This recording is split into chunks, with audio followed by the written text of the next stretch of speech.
satu kesejahteraan dalam satu keluarga. Nah, sama juga dengan negara.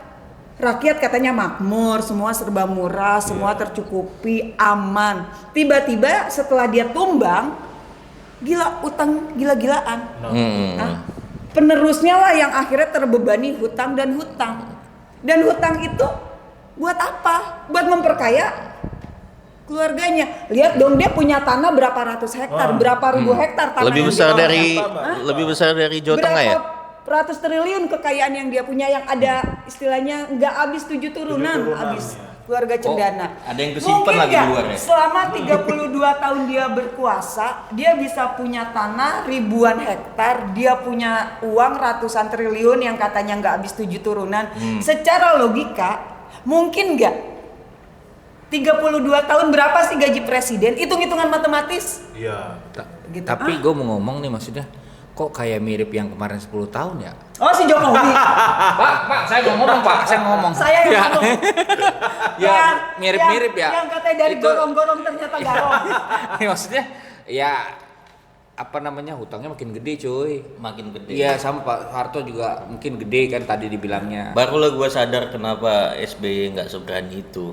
Kenapa? Iya, karena utangnya makin gede, ya kan, yang bebannya jadi ke masyarakat. Nah, makanya kan kalau kita ngelihat sejarah Indonesia kan nggak bisa sepotong-potong. Jadi harus lihat dari kemerdekaan, kemudian eranya Soekarno, eranya Soeharto, bahkan nih eranya Gus Dur sama eranya Megawati. Kalau orang benar-benar membaca sejarah, itu negara sulit banget.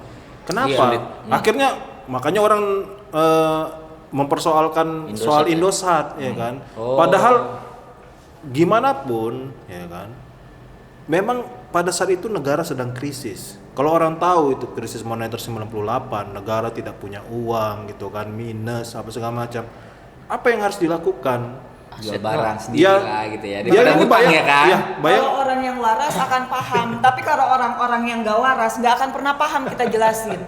Gitu. Ya, ini makanya kita waraskan mereka. Selalu menyerang Megawati jual Indosat. Itu buat gue itu komen orang yang gobloknya akut. Gue tahu gitu, goblok sama tolol itu gratis. Tapi nggak usah serakah, diborong juga sama mereka, bagi-bagi ke gue gobloknya sama tololnya. Nah, ini contohnya misalnya ya, kalau kita pakai istilah pinjaman gitu ya, kayak US lah gitu. Kan sampai ada pertanyaan nih sama salah satu pengamat atau mungkin yang Prabowo jadi superhero Jokowi. Pak Mahfud juga mungkin bertanya, ini yang jadi jaminannya apa gitu. Kan nggak mungkin ya ada negara atau ngasih pinjaman nggak ada. BUMN negara di luar ngasih pinjaman nggak ada jaminan. Ya. Gede lagi ya.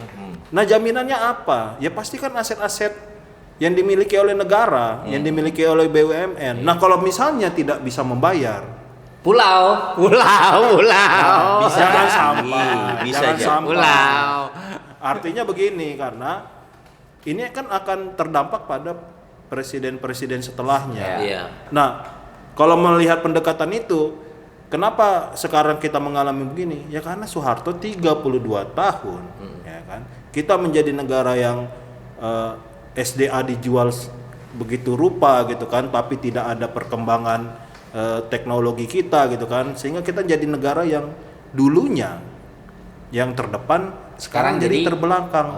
Kan banyak tuh di Malaysia kita dulu paling tinggi, di Jepang kita dulu masih unggul dibandingkan Jepang. Malaysia setelah impor guru 90-an 2000 kita malah jadi ini bangsa yang tertinggal. Ekspor guru ya.